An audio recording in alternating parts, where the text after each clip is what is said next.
berjumpa lagi di program Sapa Bangga Kencana di setiap Senin, hari ini tanggal 19 Juli 2021. Puji dan syukur kita hadirkan kepada Nabi besar Baginda Muhammad SAW. Semoga kita semua mendapatkan syafaatnya di yaumil akhir nanti.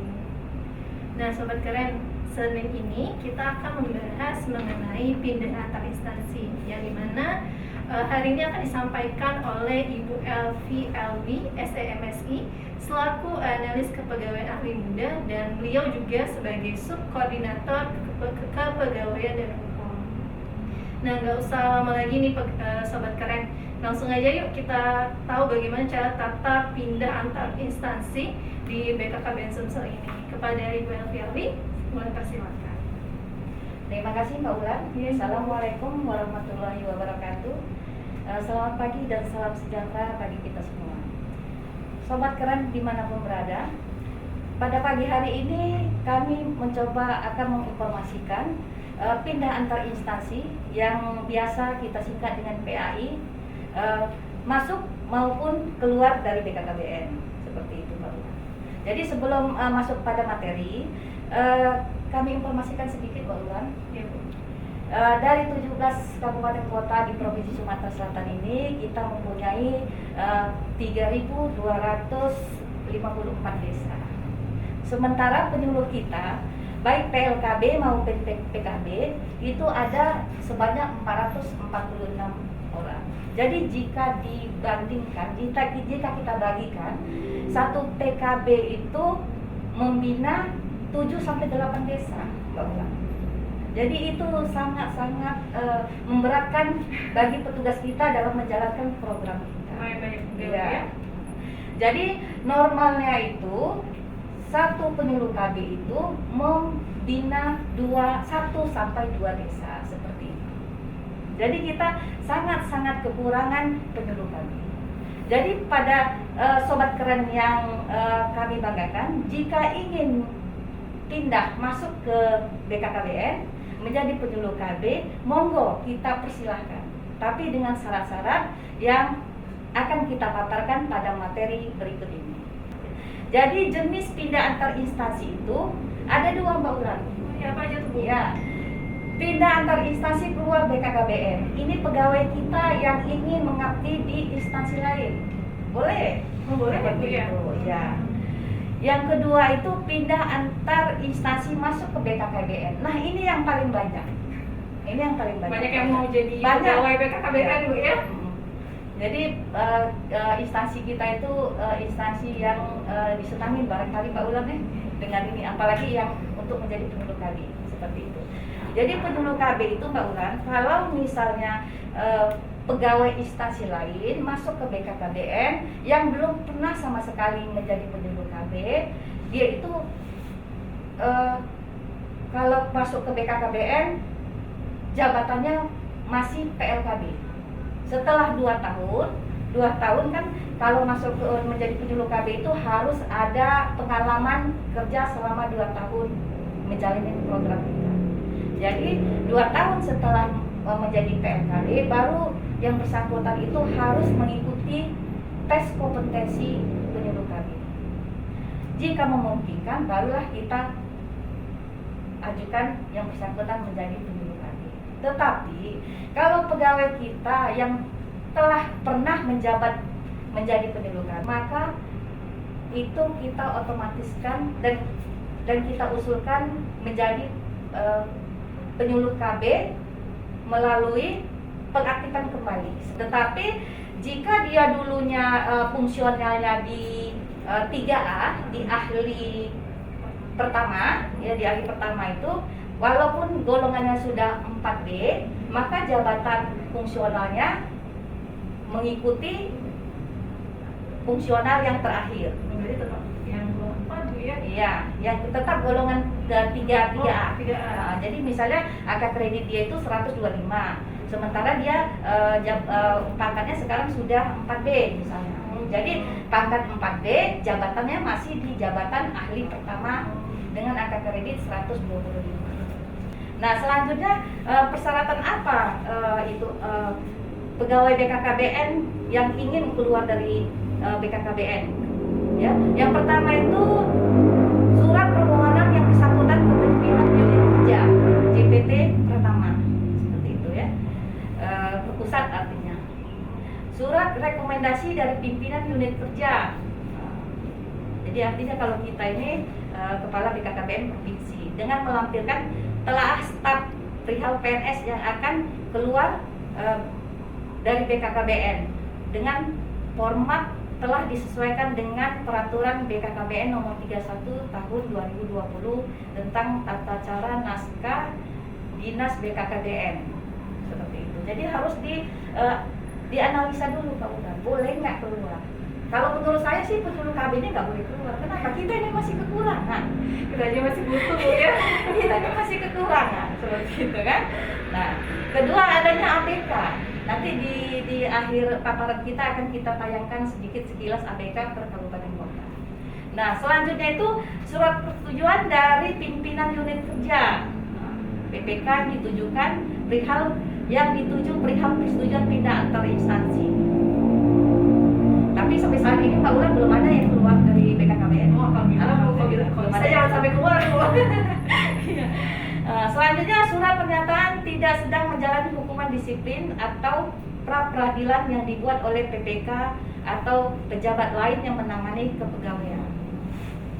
Selanjutnya adanya surat keterangan tidak bersengketa masalah keuangan yang dibuat oleh PPK atau pejabat lain yang menangani kepegawaian.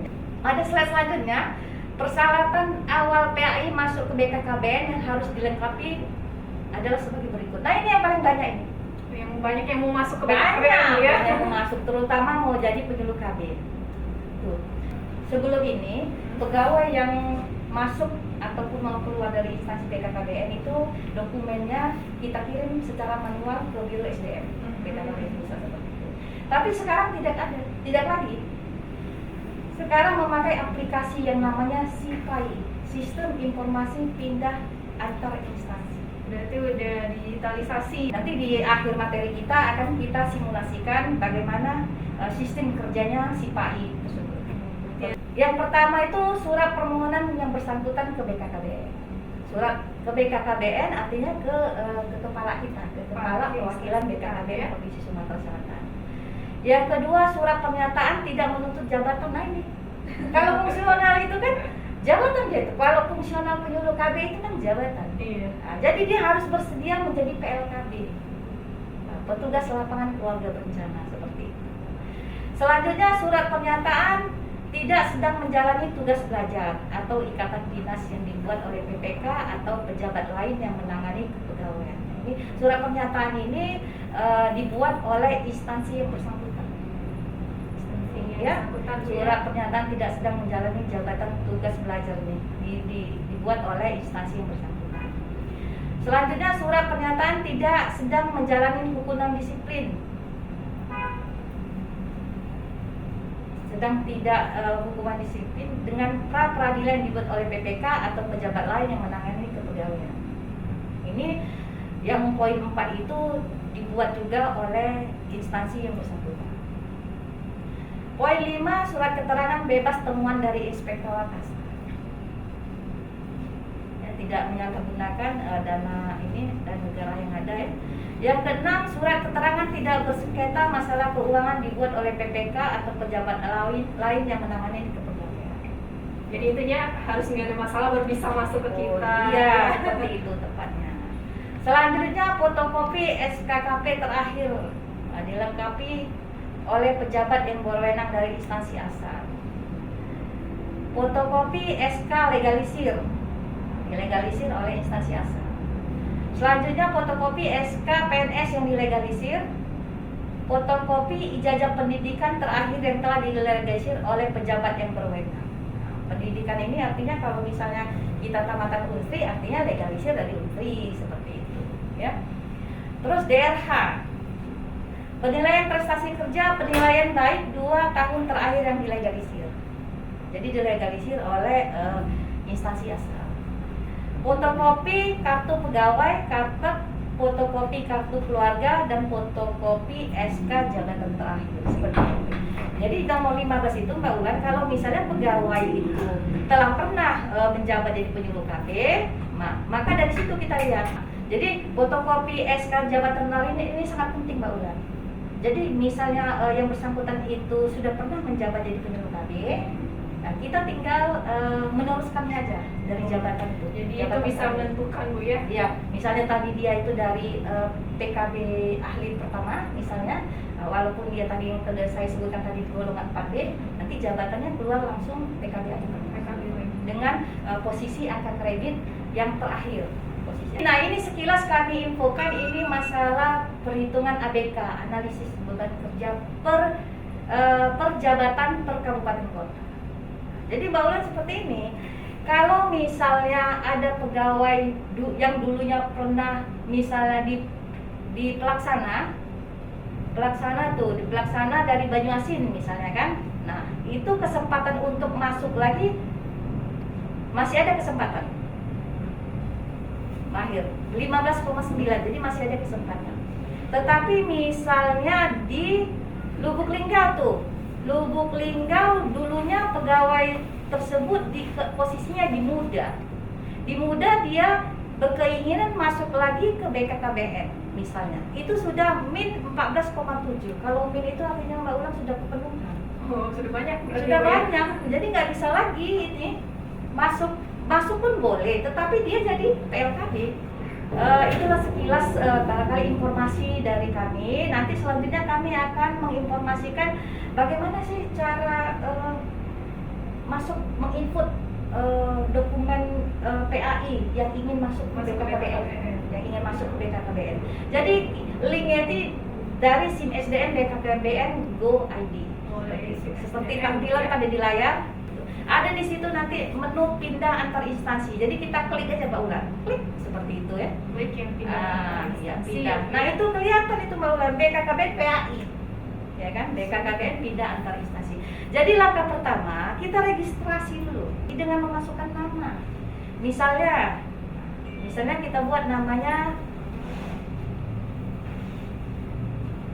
Ini nama yang bersangkutan yang akan pindah. Iya, nama yang bersangkutan. Jadi mereka sendiri yang menginputnya ke dalam aplikasi kita. Oh, berarti bukan pegawai di pegawai bukan Bu ya? Bukan. Langsung yang bersangkutan. Nanti tugas kami ada lagi Mbak Ulan untuk verifikasi data tersebut Bu ya. Benar. Jadi misalnya namanya Maya Septi. Nah, passwordnya apa, kita buat passwordnya itu? Jadi buat yang bersangkutan password. Ya, passwordnya konfirmasi password, terus gelarnya itu harus dimasukkan, gelar apa segala macam ya. Nah, masa kerja, golongan, misalnya berapa tahun gitu. Nah, yang bersangkutan 10 tahun, 2 bulan, instansi asal misalnya dari kabupaten kota Pagar Alam misalnya. Kota Pagar Alam misalnya gitu ya. Jadi situ di aplikasi ini sudah ada perintahnya semua. Kita tinggal masukin dan tinggal mengklik aja. Sudah enak sekarang. Nah, jurusan sarjana jurusan ekonomi misalnya.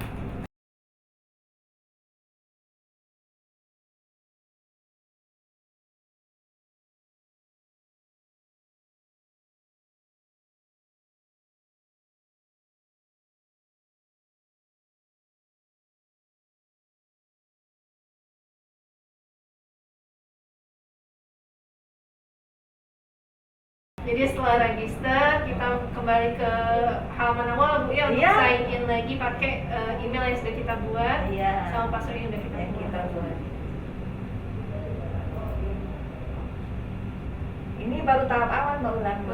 Masih banyak Bu ya. Iya. Nah, masuk Sikin. Nah, itu dia. Jadi proses Mbak Ulan, setelah tadi kita ada profil kita kan, nah di proses itu ada 15 item yang harus kita upload ke dalam aplikasi. Nah, misalnya kita contoh ini cuma aja ini aja contoh aja Mbak Ulan ya. Misalnya surat permohonan yang bersangkutan ke BKKBN. Tadi ke BKKBN itu ditujukan kepada kepala perwakilan kita ya, Provinsi Sumatera Selatan. Nah, ini kita simulasikan aja Mbak Ulan ya.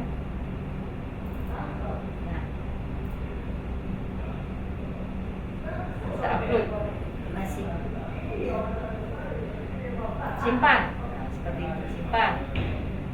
Nah, jadi sebelum dokumen itu diupload harus di PDF-kan dulu. Oh, berarti nggak harus nggak bisa berupa image Bu ya, berarti berupa PDF semua Iya. datanya Bu ya. Di PDF-kan dulu.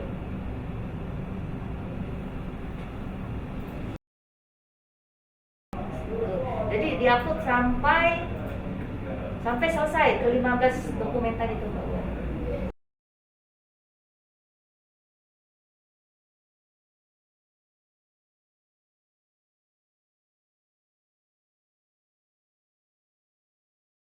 Sudah diupload, langsung kirim ke admin pusat. Admin pusat itu kita. Oh, Jadi pusat instansi kita, kita, Bu, ya? kita provinsi. Setelah selesai yang bersangkutan untuk mengupload seluruh ke 15 dokumen yang itu, kami verifikasinya melalui SIM SDM kepegawaian. Jadi kami verifikasi benar nggak yang diupload itu. Misalnya ada kesalahan ataupun kekurangan berkas, di dalam aplikasi itu akan kita sebutkan di situ. Nah, revisi berkas itu. Oh, berarti Akan kita nanti sebutkan di websitenya SIM SDM itu langsung muncul Bu ya kesalahan apa aja, Iya. misalkan sudah di-approve atau belum ya Bu ya. Jadi kalau yang sudah benar kita upload benar ya, seperti itu kita centang benar. Kalau misalnya ada kekurangan berkas, maka yang bersangkutan itu kita informasikan kembali lagi. Ada di itunya kolomnya di situ. Nah, revisi berkas provinsi SKP nilai yang tidak sesuai. Jadi kita sebutkan di situ. Misalnya kekurangan KK misalnya. Jadi yang bersangkutan harus mengupload KK di dalam SIM SDM. Kita kirim lagi ke yang bersangkutan. Nanti yang bersangkutan bisa membuka aplikasinya sendiri. Oh, kekurangan KK, baru dia menguploadnya kembali. Jika seluruhnya sudah benar, aplikasinya itu sudah benar, belum kita kirim ke aplikasi pusat, kita harus mengupload data analis jabatan anjak yang diberikan kepada PNS yang mengajukan PA ini. Jadi yang bersangkutan itu harus kita buatkan anjak. Yang buat itu urus kepegawaian. Yang baik. Selanjutnya analisa beban kerja. Yang seperti tadi analisa beban kerja, kalau penyuluh KB harus melihat ABK yang telah kami tayangkan sebelumnya Di setiap kabupatennya. ya, Bu, setiap kabupaten. Selanjutnya, ini yang berat ini Mbak Ulan. Apa tuh? Analis anggaran dalam tahun berjalan yang terdiri dari gaji, tunjangan, dan uang makan. Ini yang berat. Kalau udah mau masalah uang agak berat ya Bu ya. Jadi kita merinci berapa sih pengeluaran kita setiap bulan? Ya? Dari pegawai tersebut. Dari pegawai kita ini ada 500-an dengan penyuluh kami. Berapa gajinya per bulan? Berapa tunjangan kinerjanya per bulan? Dan berapa uang makannya? Tercover tidak jika pegawai yang mengajukan untuk mutasi ke BKKBN itu dengan dana yang ada. Balik lagi ke Balik lagi anggaran ke kita. anggaran. Kalau misalnya anggarannya berkurang, pasti ditolak seperti itu. Kalau anggarannya cukup, berarti Cukup. yang lebih. ya. Kalau misalnya anggaran melebihi, ya kan, diprediksi bisa lebih di akhir tahun untuk seluruh kita yang pegawai yang ada yang 500 sekian itu, maka insya Allah pegawai yang mengajukan PAI itu akan diterima. Seperti itu Pak Ulan. Baik, berarti itu syarat-syarat dan tata cara bagi pegawai yang akan melakukan pindah maupun yang akan masuk ke BKKBN Sumsel Bu ya. Itulah Mbak Ulan sedikit informasi dari PAI. Baik nih, jadi bagi sobat keren yang mau melakukan pindah masuk ke BKKBN nih, ke instansi kesayangan kita, bisa langsung ke BKKBN Sumsel ke bidang kepegawaian dan hukum Bu ya. Baik. Informasi mengenai tata cara pindah antar instansi ini bisa kalian share juga nih sobat keren ke teman-teman kalian yang akan mau atau pindah ke BKKBN Sumsel.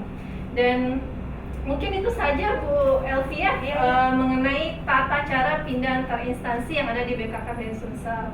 Nah, bagi sobat keren ingin tahu nih info-info menarik lainnya, bisa dikunjungi di YouTube Sumsel BKKBN Official di setiap Seninnya di program Sapa Baga Kencana. Dan jangan lupa subscribe, like, dan share materi atau video ini agar Sobat Kerenanya juga tahu loh bagaimana sih tata cara pindah antar instansi di BKKBN. Sampai jumpa di Sapa Bangga Kencana di Senin depan. Wassalamualaikum warahmatullahi wabarakatuh. Berencana itu keren.